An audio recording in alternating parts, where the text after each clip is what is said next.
जैसे कि आप सभी जानते हैं, सच की हमेशा जीत होती है और हमारी एक छोटी सी प्रयास आप तक बड़ी खबर पहुंचाती है। तो स्वागत करते हैं आप सभी का STS न्यूज़ चैनल पर। आगे बढ़ने से पहले आप इस वीडियो को लाइक और चैनल को सब्सक्राइब जरूर कर ले और साथ में बेल आइकन भी प्रेस कर ले। चलिए बढ़ते हैं खबरों की ओर। आप किस राज शहर से न्यूज को देख रहे हैं, कमेंट में जरूर लिखिए। लगातार बढ़ती महंगाई के मुद्दे पर कांग्रेस ने अब केंद्र सरकार के खिलाफ हल्ला बोल दिया है। कांग्रेस इस मुद्दे पर गुरुवार को देश भर में सड़कों पर प्रदर्शन करने जा रही है। कांग्रेस के राष्ट्रीय प्रवक्ता गौरव वल्लभ ने लखनऊ में प्रेस कॉन्फ्रेंस कर इस बात की जानकारी दी। उत्तर प्रदेश चुनाव में मिली करारी शिकस्त के बाद कांग्रेस की यह पहली प्रेस कॉन्फ्रेंस थी। कांग्रेस प्रवक्ता ने प्रेस कॉन्फ्रेंस के दौरान कहा है कि 62 करोड़ अन्नदाताओं को टैक्स के बोझ तले दबाया जा रहा है। पेट्रोल डीजल के बढ़ते दाम पर गौरव वल्लभ ने कहा है कि रोज प्रधानमंत्री मोदी का गुड मॉर्निंग मैसेज आता है और 80 पैसे पेट्रोल डीजल के दाम बढ़ा दिए जाते हैं। 16 दिन में 14 बार बढ़ोतरी के बाद 10 रुपए लीटर पेट्रोल और डीजल के दाम बढ़ चुके हैं। उन्होंने कहा है कि पिछले 8 सालों में पेट्रोल डीजल के टैक्स से 26.51 लाख करोड़ रुपए इकट्ठा किए गए हैं। कांग्रेस के प्रवक्ता गौरव वल्लभ ने दावा किया है कि पिछले 8 साल में भारत के हर परिवार ने फ्यूल टैक्स के नाम पर 1 लाख रुपए दिए हैं।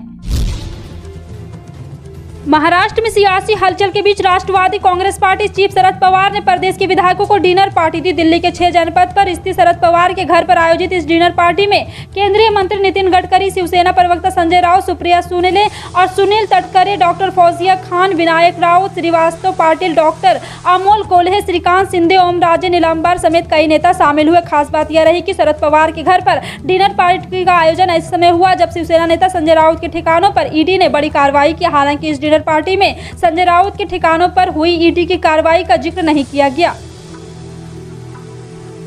शपथ ग्रहण के बाद से ही सीएम योगी आदित्यनाथ बिल्कुल मिशन मोड में काम करने में जुट गए हैं। जिस तरह से योगी 2.0 में काम कर रहे हैं उसको देखकर लग रहा है कि वो 2024 में भी विपक्ष को कोई मुद्दा नहीं देना चाहते। विधानसभा चुनाव के दौरान विपक्ष बार बार कोविड काल के दौरान हुई अव्यवस्था का जिक्र करके उसे मुद्दा बनाने की कोशिश कर रहा था। उसको देखते हुए सीएम योगी आदित्यनाथ ने नया कदम उठाया। दरअसल असंगठित क्षेत्र के करोड़ों लोगों को योगी सरकार ने जन आरोग्य योजना का लाभ देने की तैयारी कर ली है। इस योजना के तहत उन्हें 5 लाख रुपए तक के मुफ्त इलाज की सुविधा मिल सकेगी। दोबारा मुख्यमंत्री बनने के बाद योगी आदित्यनाथ ने अपने अधिकारियों को इस काम को प्राथमिकता पर करने का आदेश दिया है।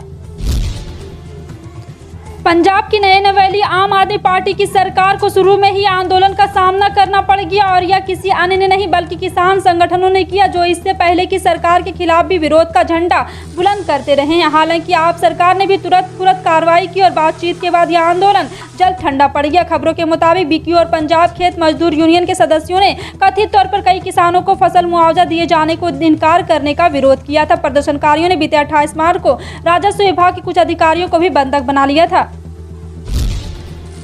हिजाब, हलाल और लाउड स्पीकर के बाद कर्नाटक में एक और विवाद ने जन्म ले लिया है। राज्य के कुछ हिंदूवादी संगठनों ने हिंदुओं से अपील की है कि वो फल बेचने के व्यापार में उतरे, क्योंकि इस व्यापार पर मुसलमानों ने कब्जा जमा रखा। हिंदू जन जागृति समिति ने मंगलवार को कहा है कि फल बेचने वाले ज्यादातर मुसलमान हैं, उन्होंने पूरी मार्केट पर कब्जा जमाया हुआ। ये लोग कई पीढ़ियों से फल बेच रहे हैं, इसलिए नए फल व्यापारियों के लिए अपना व्यापार चलाने में दिक्कत हो रही। समिति ने आगे कहा कि हम नहीं कह रहे हैं कि आप किससे सामान खरीदे, आपका जिससे मन करता है उससे सामान खरीदे, हम बस ये चाहते हैं कि फल के व्यापार में हिंदू भी शामिल हो। समिति ने कहा है कि हम सरकार से भी गुजारिश करते हैं कि वो इस काम में गरीब फल व्यापारियों की मदद करे।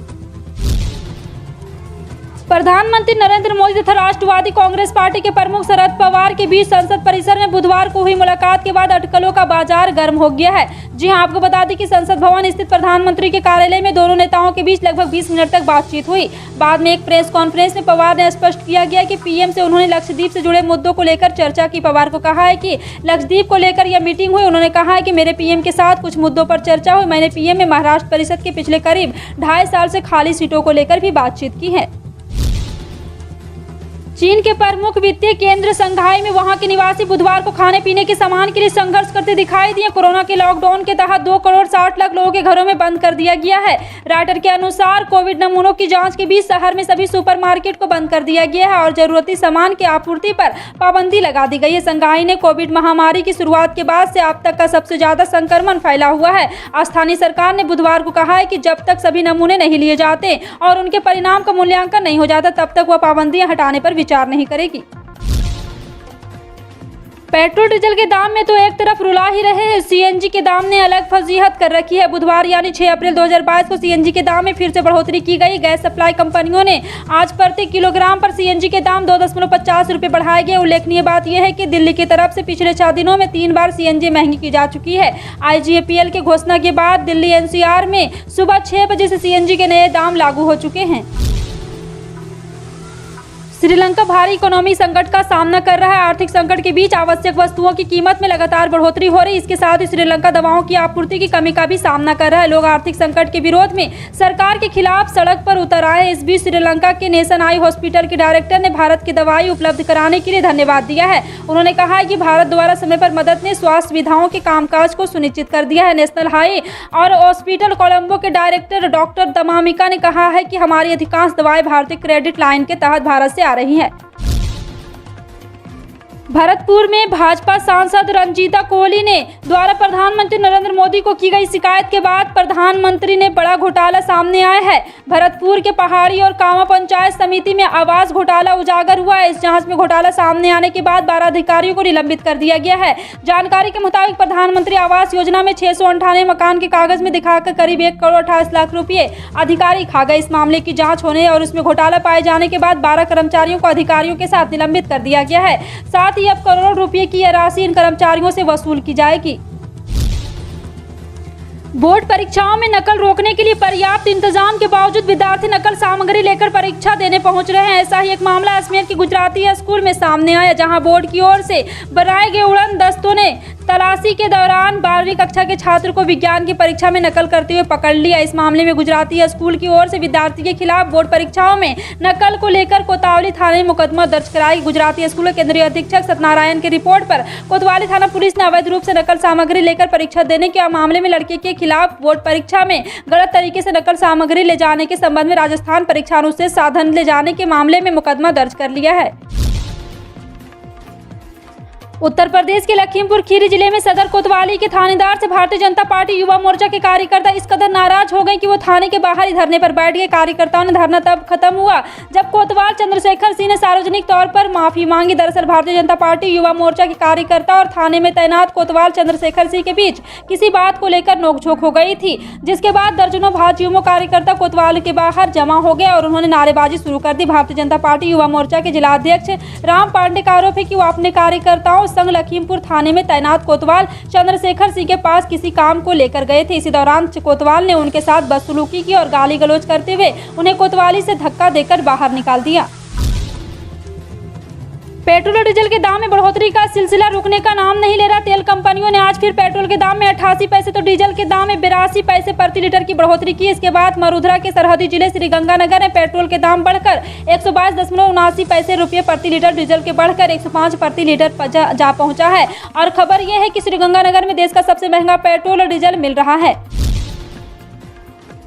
गहलोत सरकार ने पानी बिल जमा कराने के लिए दी गई छूट की अंतिम तिथि को सरकार ने बढ़ा दी है। उपभोक्ताओं को 30 जून तक सरकारी छूट का लाभ मिल सकेगा। पानी के उपभोक्ता बकाया एकमुश्त राशि जमा करवाने पर ब्याज पेनल्टी पर छूट दी गई है। पहले उपभोक्ताओं को 31 मार्च तक सरकार की इस घोषणा का लाभ मिल रहा था, लेकिन सरकार ने इसकी अंतिम तिथि बढ़ा दी। सरकार के इस फैसले से राजस्थान के लाखों उपभोक्ताओं को राहत मिलेगी।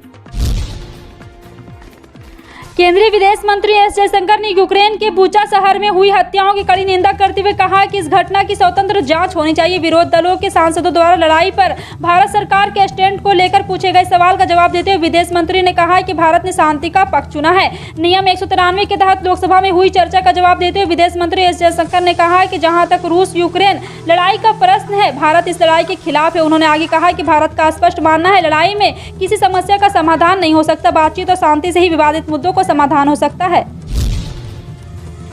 भारतीय मौसम विभाग ने चेताया है कि गर्मी इस बार अपने भीषण रूप में है। अप्रैल का महीना और मुश्किलों से भरा हो सकता है। वहीं विभाग का कहना है कि मार्च में गर्मी और लू ने पिछले 122 सालों का रिकॉर्ड तोड़ दिया है। भीषण गर्मी और कम बारिश के लिए मौसम विभाग ने उत्तर प्रदेश से पश्चिमी विक्षोभ की अनुपस्थिति और दक्षिण भारत में कोई बड़ा सिस्टम नहीं बनने का जिम्मेदार ठहराया। देश भर में कुल 8.9 मिलीमीटर बारिश दर्ज की गई है, जो औसत से 71% कम है। इससे पहले मार्च महीने बारिश का औसत 30.4 मिमी था और इससे पहले इतनी कम बारिश 1908 में हुई थी। नवरात्रि के अवसर तक दक्षिण दिल्ली के मेयर मुकेश सुरियन ने मीट की दुकानों पर पूर्ण बैन लागू करते हुए सख्ती से इस आदेश का पालन करने की बात कही। दिल्ली मीट शॉप पर बैन लगाने के बाद टीएमसी लोकसभा सांसद महुआ मोइत्रा ने दक्षिण दिल्ली नगर निगम के इस आदेश का विरोध किया है। महुआ मोइत्रा ने अपने बयान में कहा है कि संविधान उनकी इच्छा अनुसार मीट का सेवन करने की अनुमति देता है, इसलिए प्रशासन उन्हें ऐसे करने से रोका सकता है। दक्षिण दिल्ली के मेयर ने मीट की दुकानों पर पूर्ण बैन लगाते मीट की दुकान खुली रहने से नवरात्र व्रत के दौरान हिंदुओं की भावना आहत होने की बात। फिलहाल आपका इन सभी खबरों पर क्या कहना है कमेंट सेक्शन में टाइप करके जरूर बताएं। पल पल की अपडेट जानने के लिए जुड़े रहें आप अपने NTS न्यूज चैनल से। मिलते हैं अगली बड़ी खबर में, तब तक के लिए जय हिंद।